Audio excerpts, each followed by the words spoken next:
Die Menschen sind reihenweise gekommen und haben gesagt, wow, das ist ziemlich cool, was ihr da macht. Ich muss auch erst in die Türkei auf eine Messe reisen, dass ich sehe von wegen, dass man mit einem Laser auch unglaublich gut QC3 löten kann. So, meine lieben Freunde, Kaynak heißt Schweißen auf Türkisch und Schweißen ist hier heute Programm. Ich bin auf der Win Eurasia in Istanbul. Das ist eine Messe zum Thema Schweißen, Metallbearbeitung und hier können wir uns angucken, wie Schweißen auf Türkisch geht.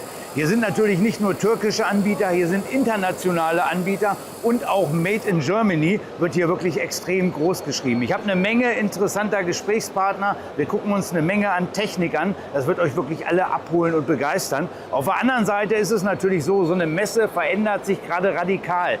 Die stehen bleiben, die werden in ein paar Jahren nicht mehr zu sehen sein. Andere gehen ganz neue Wege und das ist wirklich auch ein mehr als interessantes Thema.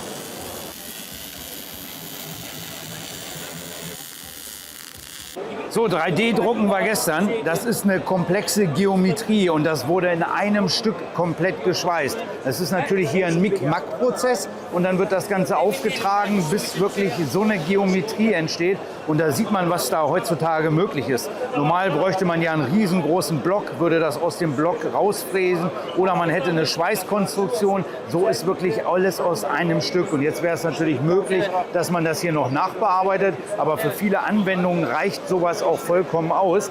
Und das ist hier bei Fronius auf dem Stand, österreichischer Anbieter. Und hier sind viele verschiedene Muster. Hinten wird das Ganze auch live demonstriert. Und das ist wirklich irre, wie sich die Technik entwickelt hat. So, der junge Mann ist hier ein bisschen am Laser reinigen. Das macht er hier mitten in der Halle. Andere Länder, andere Fritten, sage ich immer. Aber Laser reinigen ist natürlich absolut genial. Das muss ich immer wieder sagen.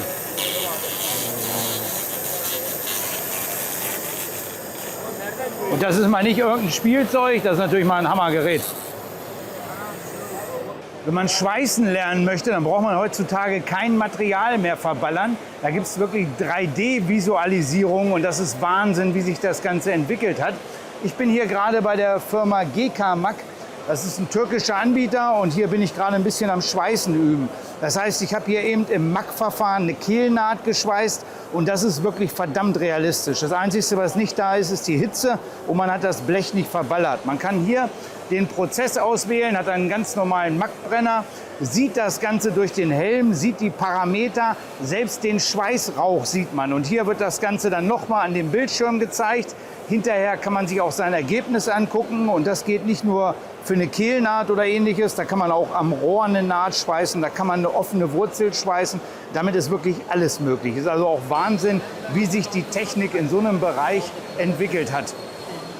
Man muss natürlich auch immer sagen, die Türken sind extrem gastfreundlich. Man kommt hier an so einen Stand, man wird sehr, sehr freundlich begrüßt. Das muss man überall sagen. Man kriegt überall gleich einen Kaffee angeboten, man kriegt überall gleich so ein Dessert angeboten. Aber so viel kann man natürlich an so einem Tag gar nicht essen. Es muss auch nicht immer Hightech sein. Es gibt oft diese kleinen, schönen Produkte, die einem das Leben einfacher machen können. Das ist ein ausziehbarer Schweißvorhang. Den kann man hier einfach komplett rausziehen, bis zu 6 Metern.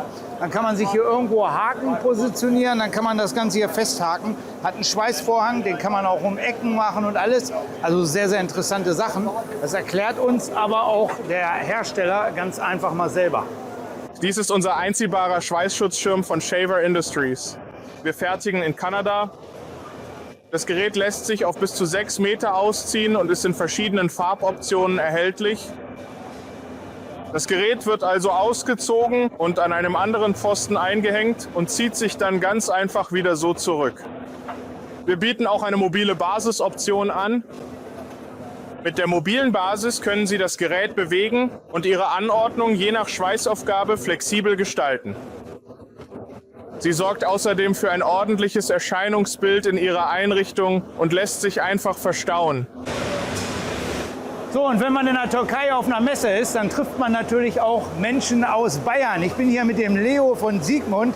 Siegmund, einer der bekanntesten Schweißtischhersteller weltweit. Leo, wie ist die Messe hier? Für uns ist die Messe hier sehr, sehr gut. Wir haben hier natürlich viele, viele Kontakte. Wir sind hier mit unserem Partner und Händler, Generalimporteur Aytekin von Attic.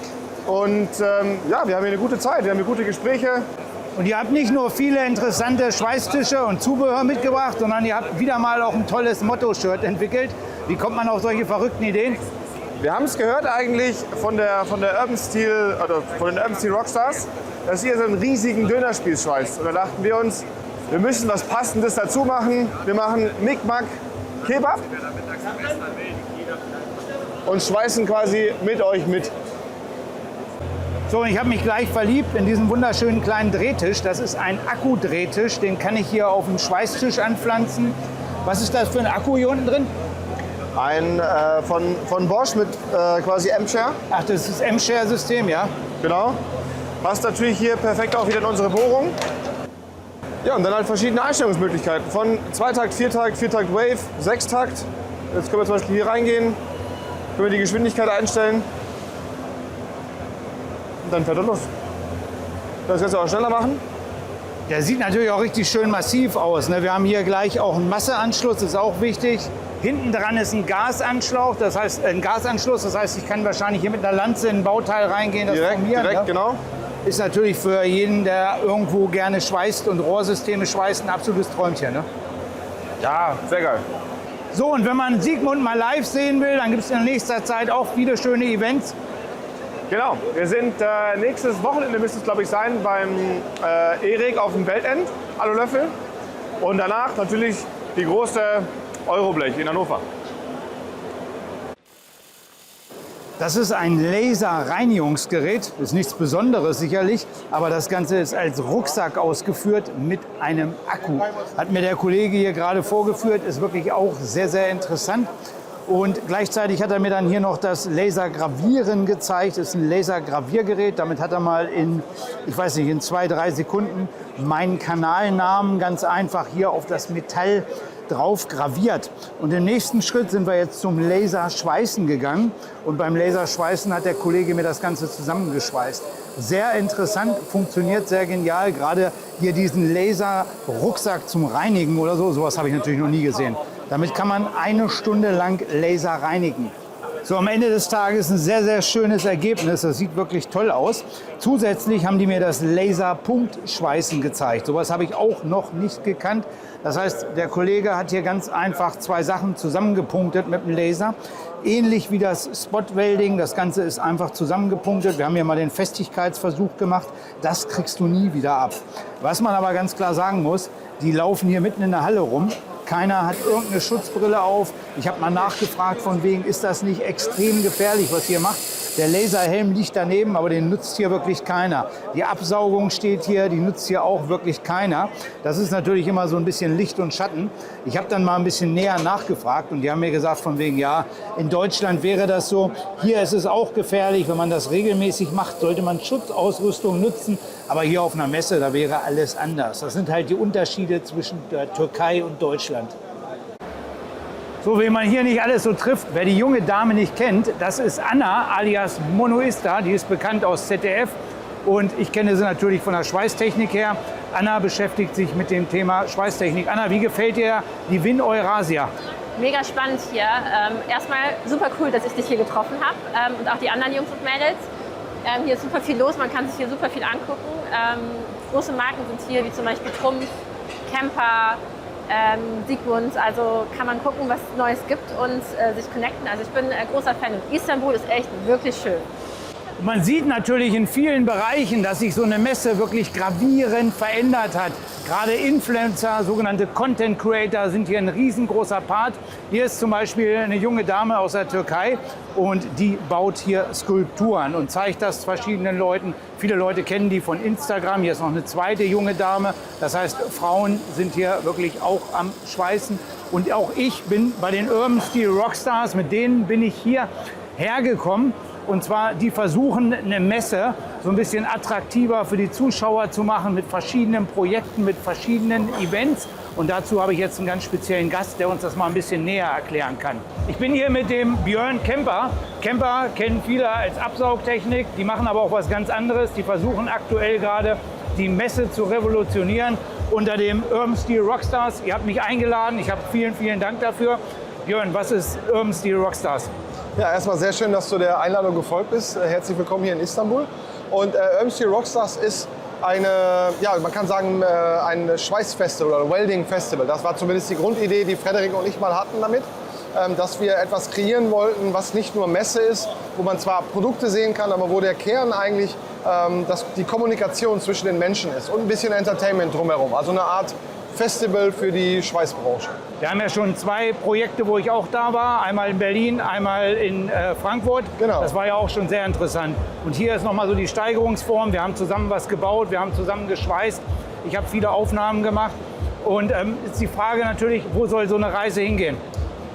Ja, wo soll die Reise hingehen? Das haben wir uns damals auch gefragt. Wo geht die Reise hin mit Messen im Allgemeinen? Ja, weil deswegen haben wir es kreiert, weil wir gesagt haben, naja, es ist irgendwie, die Messen sind immer gleich, es wird weniger Besucher, weniger Aussteller und irgendwie geht das in eine Richtung, die uns nicht gefällt. Und dann haben wir gesagt, okay, wir wollen etwas kreieren, wo die Leute wieder Bock drauf haben, wo die Leute gerne hingehen, wo auch junge Leute hingehen und haben dann die Urban City Rockstars ins Leben gerufen als eben dieses Welding Festival. Und irgendwann kam, glücklicherweise muss man sagen, weil wir wollten es auch größer machen, nur hatten natürlich selber nicht unbedingt die Mittel und auch nicht die Möglichkeit und vielleicht auch nicht die Zeit, das selber so weiter aufzubauen. Und die Messe Düsseldorf kam auf uns zu und hat gesagt, hey, was ihr da macht, finden wir ziemlich cool. Und hat uns gefragt, ob wir nicht gemeinsam mit denen eine neue Messe kreieren wollen. Und das ist die Urban Steel Expo, die, wie du weißt, ja im April 27 stattfindet, also im nächsten Jahr, im Frühjahr, im April.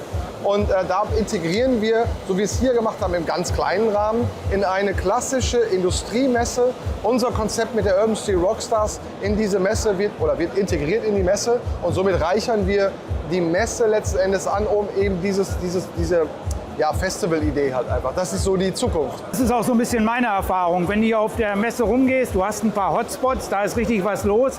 Ein Großteil ist eher relativ langweilig. Sitzen die Vertreter da, ne? Ja. Und das ist hier völlig anders. Hier ist Event, hier ist Party, trotzdem Informationsaustausch.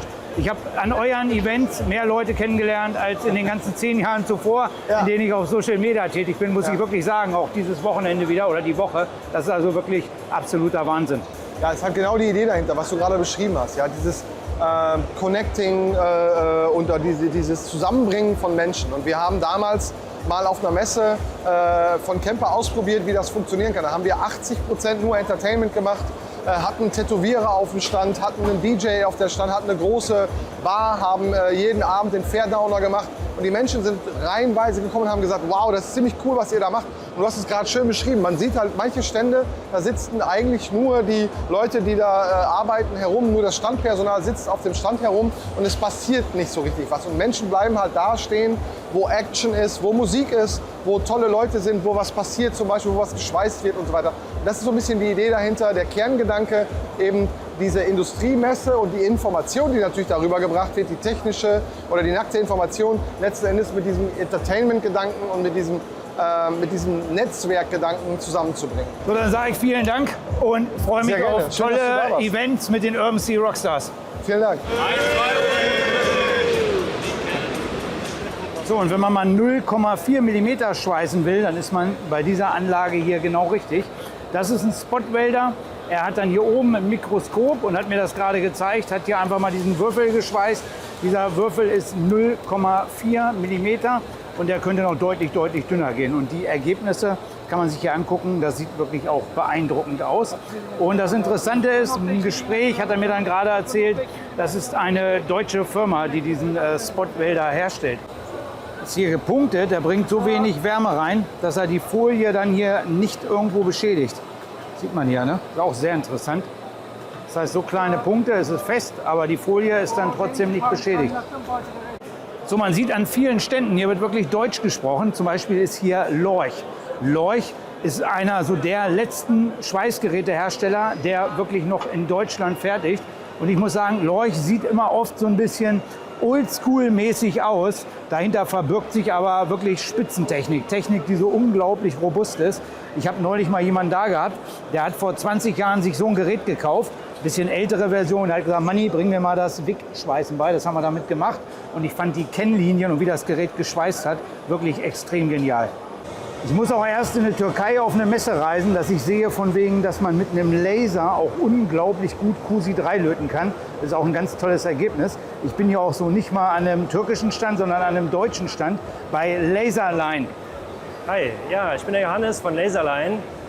Wir stellen Diodenlaser her und wie schon gesagt, die sind bestens geeignet zum Löten, gerade im Automobilbereich. Das ist heute der Standard. Es ging los vor Jahren, ungefähr im Jahr 2000 bis 2003 wurde das damals entwickelt, hauptsächlich mit Audi. Und heute findet man das an nahezu jedem Auto. Das ist ja ein absolut geniales Ergebnis, ja? Wahnsinn. Ja, sauber, spritzerfrei, korrosionsbeständig, das kann direkt überlackiert werden. Was macht Laserline sonst noch so? Ja, wir stellen Diodenlaser her. Unsere Hauptanwendungen sind Beschichtungen, sogenanntes Cladding. Es ist interessant für die Wiederherstellung von verschlissenen Teilen, Verschleißschutz, Korrosionsschutz und auch sogar zum 3D-Druck. Hier vor uns stehen schon einige Muster, die sind komplett dreidimensional aufgebaut. Das ist so eine Prozessoptik. Der Laserstrahl kommt mittig raus und wird Pulver in das Schmelzbad reingeblasen. Und das kann jetzt hier, wie auf dem Beispiel, hier einfach auf der Oberfläche aufgetragen werden. Das sogenannte Cladding. Oder wie in den anderen Beispielen hier drüben aufgebaut werden und dann haben wir einen 3D-Druck. Hier sieht man dann auch ein nachbearbeitetes Teil. Wenn man, ja, bei der Kamera weiß ich, ob man es sieht. Innen drin ist noch die rohe Oberfläche, außen ist das Teil abgedreht und dann im nächsten Arbeitsgang sogar noch hier die Schaufelräder angeschweißt. Hier ist ein Teil, das kennt wahrscheinlich auch jeder, der am Auto schraubt, für frontangetriebene Autos. Das ist das Teil, was die Kraft überträgt zu den Rädern. Und weil wir ja auch noch lenken wollen, muss das Ganze hier beweglich sein.